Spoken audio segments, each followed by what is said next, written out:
Hello and welcome to Parker's Pitstop, episode 4. My name is Thomas Parker, and today I have someone who is not only a sim racer by nature, but also a real-life racer. It is a very massive privilege, someone who I will actually be racing with myself in April in a 24-hour race. It's Matt Strand. How are you, Matt? Hey Tom, thanks for having me on. That race coming up, I'm actually pretty sure you're going to be quicker than me. Oh, I doubt that. So, Matt, as I alluded to, you are a sim racer, but you are also a real-life racer. Just a quick background, what do you do in real life? Well, I started out, I've actually done it backwards. I started in real racing and then decided it wasn't enough, so then I got into sim racing. But I've done mostly small formula cars. We're running in Formula 600 currently. We're starting to turn that program down. We're focusing more on our endurance karting stuff, and we have another program that we're going to be starting up pretty soon that I can't really mention yet as it's not finalized, but we do have some more stuff coming down the pipeline. Lovely stuff. So, like I said, you said you got to it backwards. When was the first time you found sim racing? What was the first leagues, and how did you get into it? Oh man, this was probably about 10, 12 years ago.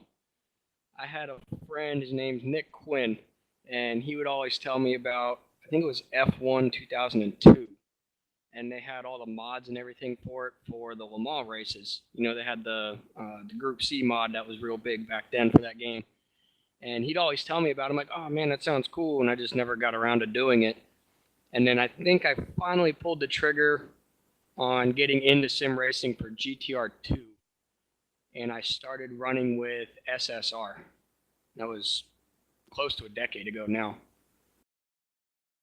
Wow, so it's been a while. And then obviously you're still around. Obviously you don't race as much as you used to. Obviously you're over at GPVWC with Satellite, and if I remember rightly, you're at VEC as well with Satellite. When does Satellite Racing come around? Because I think they've been around for a few years now. Yeah, Satellite's been around for a long time. They've actually been around longer than I've been sim racing. And I didn't start the team. Kyle Pearson started the team years and years ago in a league called TPG. He invited me on in 2009, I think it was, to go do some endurance racing that they were starting up. It's like, okay, I've only done sprint races at that point. It's like, all right, I like endurance racing. I'll try it out. And yeah, I've pretty much done that ever since. Lovely stuff. I mean, would you say endurance is your passion? Obviously, you do the endurance stuff in real life as well as the sprint stuff in real life. What would you say is your preference? I love me some Le Mans prototypes. I just can't get enough of them. I love the open wheel stuff. Obviously, I've done it for years, real world, and now I'm doing it. I've done the odd race at GPVWC here and there, but now I'm going to do a full season with them also. But I can't get enough of the prototypes. They're just amazing to me. Absolutely. I mean, obviously in endurance you have the strategy element as well. Is that something you're keen on, or is that you just prefer to drive and just get it over and done with? I prefer strategy because I'm really not that fast. So I try to outthink everybody, and the longer the race, the more opportunity I have to do it. So that's I try to lean towards that, but then half the time I end up overthinking things anyway. Yeah, but I think a lot of us do, especially when you're 2 hours into a stint and you're thinking, God, when is this going to be over? So, obviously you race in real life as well. What things can you take from real life that are also incredibly relevant in sim racing? So I know some people find the transition from one to the other very, very tricky. What would you say is helpful? I think the most helpful thing is how to approach building setups. Because obviously it's very limited in the real world. So we have different ways of doing it versus sim racing. It's unlimited. We just go out, log on, run however many laps we want till we're sick of it, or our significant other yells at us. Whatever you feel like doing to end it. You can just go out, run, try all kinds of stuff. But when you're doing the real thing, it's limited because, the tires are burning up, fuel's burning up, you're running out of daylight, and you're going to have to buy a whole nother day at the track. So we go through and we do what's called sweeps with the real cars, where we come in, we do 4 laps, we write down what the results are. We don't really care if they're good or bad. And then we go we have like a set number of changes. Say we're doing spring changes. We'll change 100-pound increments. We'll do that every 4 or 5 laps. We'll just do that for an hour straight. Whether it's good, bad, doesn't matter. We'll just keep going that direction, and we'll make notes of everything going down the list. So I think that style helped with me setting up for sim racing and streamlining the process, because there's just so many things you can look at that you can get kind of lost. So having that background where I'm able, okay, we'll just do this, we'll go through it. If it doesn't work, screw it. We'll just keep going, see if it gets better. So I've been able to do that in sim racing, and it's actually worked. I didn't think it would initially, but I tried it a couple times and it worked both times I did it. It's like, okay. So I've been doing that ever since, and that's the biggest takeaway I've had. Yeah, well, that's pretty useful. I mean, setups are one of the big things in sim racing to get right. Like I said, obviously we have unlimited time. Well, I say unlimited, a lot more time than real life races to get it right. And setup can be 9 cents of the law these days, especially in like a Formula car, for example, where there's so many, like I said, so many different things that you can set up. That getting the key one is right. In terms of driving style, would you say you're very similar in the game than you are in real life? Because I found from personal experience when I do karting, I know karting's a very different kettle of fish, but from when I've been karting, I'm a lot more smoother. Whilst if you get into sim racing, I'm a lot more aggressive on the wheel. What would you say is more your style in and out of the real world? I think my style matches up pretty well from sim to real, because I've always had people that would follow me in sim racing and they'd look at it like, I don't know how you drive that thing so sideways. And then getting the formula cars, and like one that really sticks out to me is I broke a wheel at Mid Ohio in 2014. I hit the curb and it broke the wheel on the first friggin' lap of the race.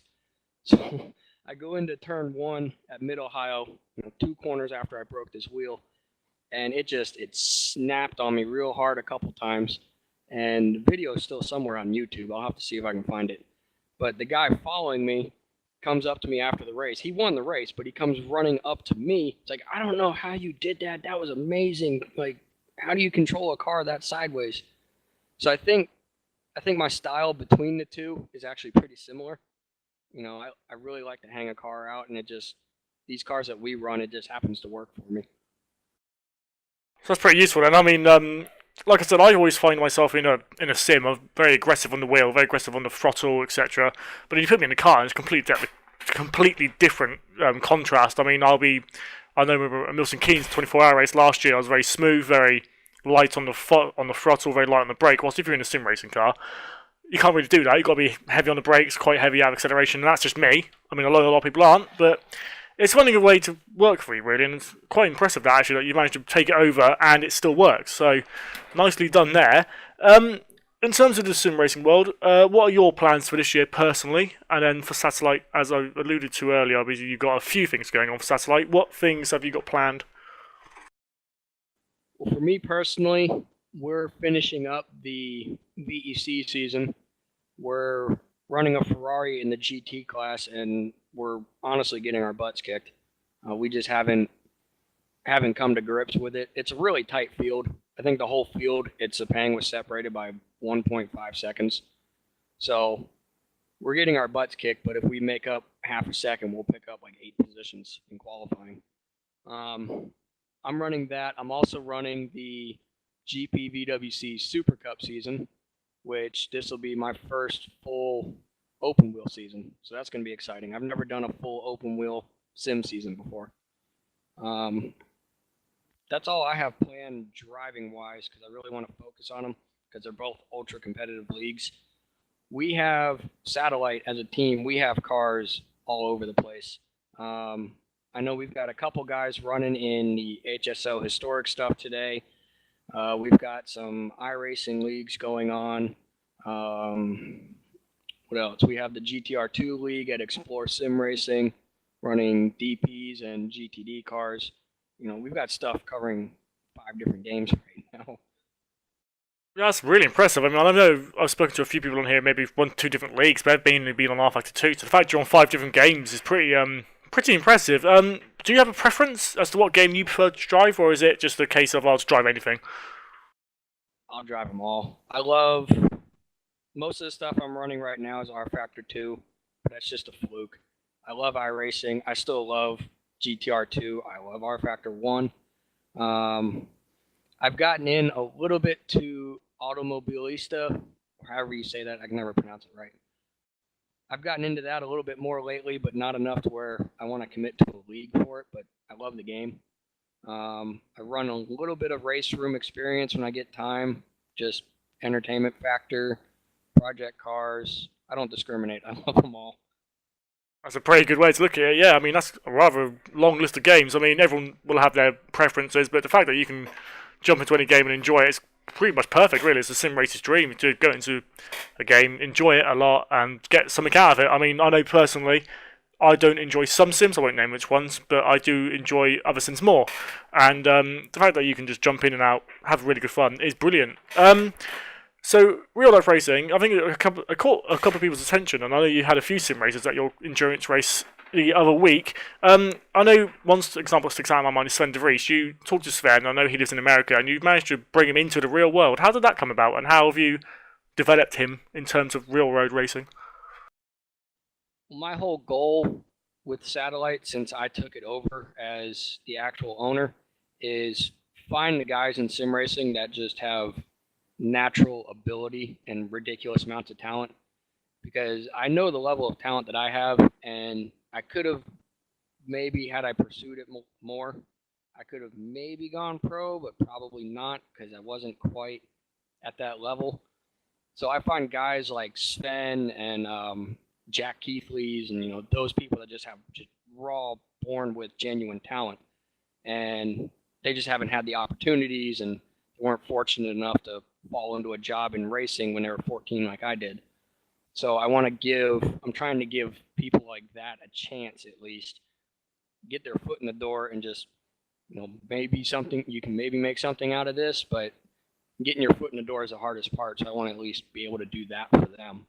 And I just saw Sven ran with us for 2 years, I think it was, in Super Cup, before I told him, hey, here's what I want to do. We're going to put you in the real Formula car, blah, blah, blah. Here's a workout routine so you don't die when we put you in the car. And he didn't believe me, I think, for the first 9 months after I told him, because this is a year before he got in the real car.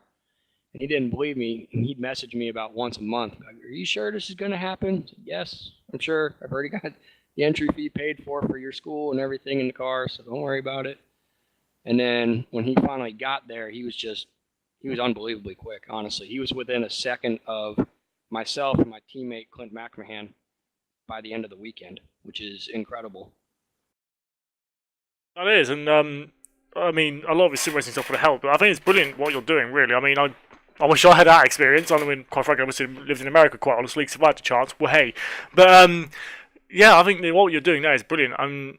I know Jack Keithley's had a few issues, hasn't he, with other leagues, won't name them, not having the tools to give him. But what's your plans with Jack? 'Cause I know he's an Englishman, lives in England, so what's your plans with Jack? If you can say, of course. Jack is going to be a part of the project that we have coming up that I can't fully talk about yet, but he will be a part of it, in large part because of those issues you mentioned from that other league. That's just, I hate people getting screwed over in racing. So if I can make right for him, because he deserves it, he earned what he earned. I don't want to go into detail about it, but he earned that, and it didn't happen for whatever reason with these other people, so we're going to make it happen for him. I think that's a brilliant thing to do. I mean, Jack, I mean, I don't know him personally, but I know that he's a very, very quick driver, maybe even possibly as fast as or quicker as Sven, so that'll be interesting to see how he does. In real life, what are your plans this year? I know you're coming over to England for the Daytona 24-hour race, Milton Keynes. You're racing with myself and a few other of our mutual friends. Have you got anything else planned for the year? Well, we just finished last week. We did the 24 Hours of America, which is a 24-hour kart race similar to Milton Keynes. It was exciting but disappointing at the same time, because all through practice we had 2 entries. We had a pro class entry and a semi-pro class entry. Both entries were on the front row for the start in their class. the pro entry, we lost out on pole to Jordan Taylor by, I think it was half a tenth. And he's fresh off of winning the real 24 Hours of Daytona in the Cadillac DPI. So, I mean, the guy knows what he's doing. And he's run these races with us a few times before, so it's not like he's new to the karts or anything. So Ryan Mayfield had a qualifying duel with him, and we missed out by half a tenth on pole. We were in the top 3 for the first, I want to say, 6 or 7 hours of the race, and then pending pit cycles and rain and everything, we would cycle, first to fourth, essentially. And then the last hour of the race, our kart started to die, and we fell to fifth. I think we lost fourth place by about 5 or 6 seconds at the finish line. But yeah, we did that. We've got the Formula 600s. We're going up to Indianapolis this year for the runoffs. We'll have Clint McMahon driving, and we'll be helping out Sven still, who just bought his own car. And that's about it. We're kind of taking a quote-unquote off year, which is not really an off year, but it's a slowdown year for us, trying to prepare for 2018. 2018. Can you reveal what you plan on doing next year, or is that all very up in the air? It's still up in the air. We've got pieces working behind the scenes right now that we'll hopefully be able to announce here shortly, but it's still all in flux right now. Okie dokie. So, off year, you would say. What would the on year involve for you? Would it be a lot more racing, a lot more series? In what terms would you be doing more in a regular year? Well, this year we're considering an off year. I'm looking at 8 weekends at a racetrack, including this race that me and you have coming up, the one that we just did with endurance karting. I think it's 8 weekends this year, but 2 years ago in 2015 we just did 19 weekends, so that would be more of an on year. Wow, that's quite a lot of racing. I mean, that's similar to F1. They only do 19, 20 F1 races a year. Obviously, not quite at the same level, but similar in terms of like regularity. How do you afford it? I mean, I know you do a lot of work. What job do you do in real life? How do you find the finances for all this? I know it must be incredibly tough. It is. It's insanely tough, and I think the reason we're able to do so much is that we have so many amazing people that jump in and help us out if we're short. Like when I was doing the championship run in 2015, the national championship run, I couldn't actually afford to go to the race. So my girlfriend started a fundraiser between friends and family, raised enough for me to pay the entry fee, pay my week off of work and everything. So I'm surrounded by amazing people that can help out when we are down. Lately, we've done pretty well, holding off on our own. I just work in a factory. I'm a maintenance guy in a factory. It's nothing special. Yeah, so that's brilliant. Your friends and family are willing to come together and they'll support you. So I think you've done very well there. I mean, that's brilliant. Obviously, you've had your fair share of success over the years. I remember a couple of years ago you had a brilliant duel at Daytona of all places with someone. I can't quite remember the name or the series, but what is it like? What's it like winning a race in real life? Is it different to sim racing? Does it give you that feel of euphoria? What's it like? It depends on the series, because like that Daytona race you're talking about, I think had I won that, I might have cried. In all honesty. Because I shouldn't have been there. That's the one I was just talking about. I couldn't afford to go there. And then I didn't really think going into the race that I had a chance, because I knew what Calvin had. Calvin was the guy that I was racing against. I knew what kind of equipment he was going to show up with. I knew what I was going to show up with. Pretty much my only chance was myself and Clint working together to get away from Calvin, but then Clint broke a suspension piece on the first lap. So as soon as I saw him drive off the road, if you watch my onboard video, I just like throw my hands up like, well, now what? What do I do now? That was kind of my only chance. But I mean, you can't just roll over and quit. You got to at least try and put in the effort. And I did. It just didn't pay off. And sadly, that's what happens. It does happen in racing, doesn't it? Sometimes. I mean, yeah, we've all had our fair share of disappointments and excitements, but I mean, the bad times come with the good. I'm sure you've had many memories of great races, great times, and I mean, you still came second. It's not exactly bad, is it? Really? So, I mean, there'll be more to come. Hopefully, this year you'll have more success. I know in the 24-hour race that we're doing, it's a stupidly quick field. We came. I mean, me, Sad Car Racing. Look us up on Facebook. Internal plug.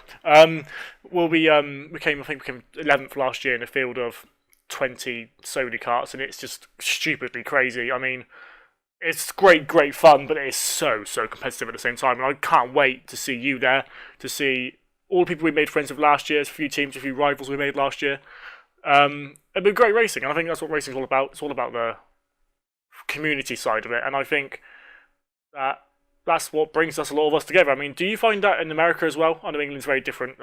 Same love, but different ways of going about it. Do you find in America that the racing scene's as big, or do you find it's not as big? No, it's as big. It's just harder for us over here to get around and do things together because we're so much more spread out, just distance-wise. I'm very fortunate with all the real-world racing stuff that I do that I can go out, and I've met just about everybody on our team at least once. I'm going to actually meet pretty much the rest of them for this 24-hour that we're about to do. Like Tom Vandervoort, he ran for us last year, and I've never met him. I've never met you in person. So I'm excited, because it's not very often that all these sim racing guys get to hang out together and do this face-to-face kind of thing. Yeah, absolutely, and I mean, sim racing is the same as the real world. It is a community, and that is mainly the mainstay of what we do. I think we'll leave it there, Matt. So thank you very much. It's been a pleasure talking to you. Yeah, thanks for having me on. I'm looking forward to our race coming up, and I can actually slap you around in person finally. Thank goodness, and you'll be able to slap me on track as well, hopefully. Thank you, Matt Strand, for joining us on Parker's Pitstop. This episode will be out very shortly, and our next episode will be out in a couple of weeks. Thank you very much. This is sponsored by SimNews.TV, and we'll see you around. See you later.